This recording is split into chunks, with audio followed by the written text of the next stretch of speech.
Hello, I'm getting wet, and I'll guarantee you that's not the first time someone said that while standing near an Alfa Romeo Giulia Quadrifoglio. Aha! But yes, I'm going to do a quick review because you've been saying my reviews are too long, so how about this? This is the Alfa Romeo Giulia Quadrifoglio. It's got 510 horsepower and, well, it looks like that. Its main rival is the brand new BMW M3, which also has 510 horsepower, but it looks like this. Thank you for watching. See you next time. Oh, what? You actually want a proper review? In the rain? Fine. Let's do it. Right, here we go then. This is the new-ish, updated for 2020 Alfa Romeo Giulia Quadrifoglio. And the differences, well, they're subtle. I mean, I'm not even sure if that's different from the front. Don't think it's different from the sides. Oh yeah, that's different. It's got new tinted tail lights, which look, I don't know if I like them as much as the originals, to be honest. This one's got blacked out badges and stuff. This is a £72,000 car with options. It's 67 grand without any options. This has got some driver assists and bits like that on it. But the real differences are inside, and because it's raining, we're going to go inside now. Yes, welcome inside with all of my filming stuff that I can't use because it's chucking it down. The new things in here really are, well, the gear knob. That sounds boring, but the original Alfa Giulia Quadrifoglio was a bloody brilliant car that was just let down by having, well, it felt like a Poundland sex toy as a gear selector. It rattled, it was creaky, it just felt a little bit crap. This is leather bound, stitched, doesn't creak, it's got a little trigger there to select it, and it feels lovely, and you touch that a lot, so it's important that they've improved it. And this, which controls the new infotainment system, also used to feel like crap, and it feels, I would say, 75.6% better. It feels more robust, it's an iDrive ripoff, and it controls a faster and much improved infotainment system, which is actually, it's verging on very, very good. I've not had any quibbles with it, and if you get confused, it's now a touchscreen as well, and it just is a vast improvement over the one that we had previously. It's got boost gauges, things like that. It's got drag racing stuff. You can see where the torque is going. Basically, it's lots of interesting stuff is what it is. Although, oh no, I thought it crashed for a second there. What is also new is a bunch of driver assistance systems, so adaptive cruise control, traffic jam assist, lane keep assist, automatic emergency braking, all that kind of stuff that if you're a true Italian, you will turn off, give yourself the religious cross thing on your chest and just close your eyes and go for it. So yeah, that is the new stuff basically, and it's a vast improvement on what we had before. There's a normal USB there, however, there is a USB-C under there. I'm going to start a new channel called USB-C Spotting in Cars. There's also a wireless charger for the key, and this little sleeve which wirelessly charges your phone. This is all carbon fibre, really good. I want to talk about the driving modes because, hey, that's exciting to me. You've got D, N, A. Oh my days. So A apparently stands for Advanced Efficiency. It's the Eco mode. N stands for Normal. And D is your Sporty mode. And Race, can you hear that? That is your, oh god, I'm going to crash mode, but it's probably very exciting. And to be honest, race mode is too much on the road. It does slacken everything off, and this car's got so much torque, 600 Newton meters from 2,500 RPM, that it's actually a bit scary in race mode, especially when the weather's like this. So save that for track. I have a problem with these, and once I've navigated the menus, I'll show you. Yes, this screen shows you the different settings. So basically, the driving modes change the engine torque limiter, the steering, the shifting, the exhaust valve, the gas pedal, and the torque vectoring. You will notice that D, it says the exhaust valve is open. So you have two settings then. If you put it in normal, the exhaust valve is eco. And then in dynamic, it's open. So you think there are only two settings. This car lies to you because you stick it in race and it gets a lot louder and it still just says it's open. So that's nonsense. Alfa Romeo give us the ability to customize this so I can have the super loud mode without having to crash at the same time. Thank you, please, goodbye. I should point out at this point, I'm a big fan of the Giulia Quadrifoglio's interior. It's just not the same as a BMW. It's just a bit swoopier, and to my eyes, a bit more interesting. There are some downsides. The frame around the mirror is too thick. It feels like a cheap thing. And the start-stop button, I don't know, it feels a little bit wobbly and flimsy, like you're pressing the top of a sherbet flying saucer. That will only make sense if you grew up in England in the 1970s or 80s. Yeah, otherwise it's fine. I've even got a child seat in here.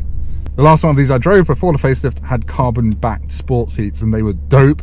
I think you can still get them, but these normal seats are really comfortable, and the headrest is the most pillowy headrest I think I've ever used, apart from maybe a Mercedes S-Class or a Bentley. But yeah, perfect for relaxing and cruising down the autostrada to my pasta factory. Right, is that xenophobic enough? I don't know. I know this is a bit of an unusual shot, but it's one that I enjoy on the Alfa Romeo Giulia Quadrifoglio, because you see, the underneath, I don't know why I tapped the top of it, because the underneath of the bonnet is carbon fibre, and you can see that bit there the entire time you're driving, and that just makes you feel a little bit special. It's cool, isn't it? Right, I'm going to try and find out how to lift the bonnet up, and I'll show you the engine. It's all the way down there. There we go, future Alfa Romeo Giulia owners. Has it actually popped it? Oh, yep. There we go, there's your 510 horsepower, 2.9 litre V6, designed, I believe, by Ferrari. So it's another Ferrari-ish thing on this. Hopefully you can see that. That is quite beautiful.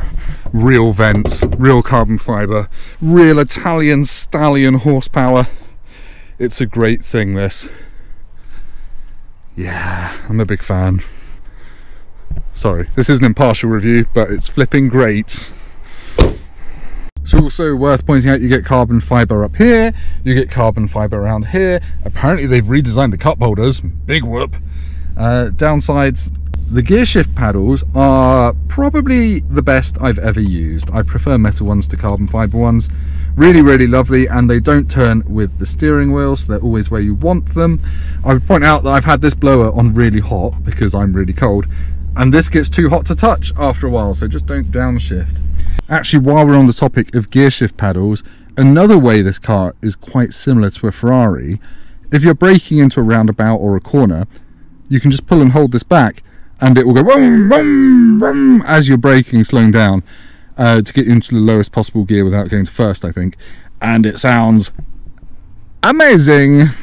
Eagle eye amongst you might have noticed this has a 200-mile-an-hour speedometer, and it will actually do 190 miles an hour, so that's pretty bloody good going for a family saloon car, isn't it? You can cycle between a few screens on here to show that I've been getting 19 mpg over 80 miles, G meter, cruise controlliness. You can switch the lane keep assist off here, and I think it actually stays off when you cycle the ignition, so they probably lost points from Euro NCAP for that, but I like it. They've won Tim Rodey points. Yeah, all really nice, lovely steering wheel. It's nice and thin as well. I love a thin rim. Right, how does it drive? Good question, Tim. What is the Alfa Giulia Quadrifoglio like to drive? It's bloody fast. 510 horsepower, 600 newton meters of torque from something like 2,500 RPM.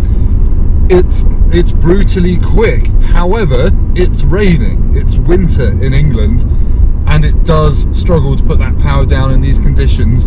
But it's not scary. Like, it doesn't give you the spikiness that you get in a BMW M4. It just feels lovely to drive. It feels delicate, and you can balance it, and you can drive it quickly down a country road, and you feel the torque vectoring at the back really hunting out the grip when you accelerate.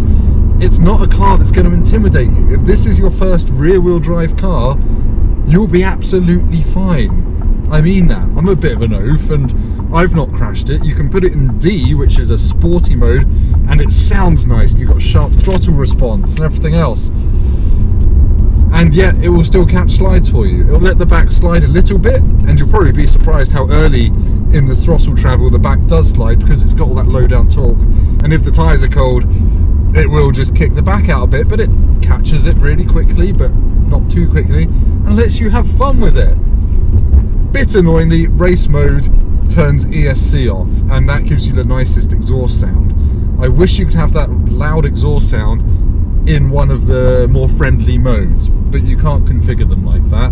You can't customize them, and that's one of the more annoying things about this car.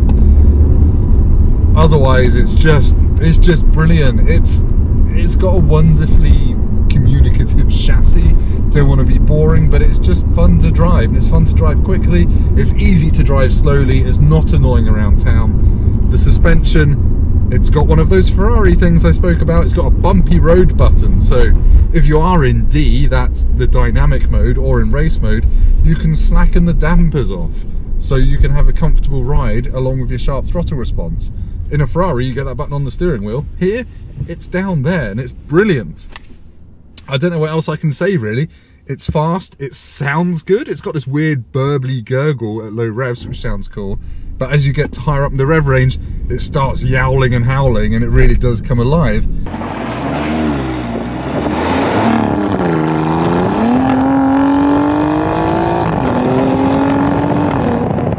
The engine feels special. It feels a lot more special than the 3-litre straight 6 that you get in modern BMWs. It does light up the rears really easily in a straight line, especially if it's vaguely damp.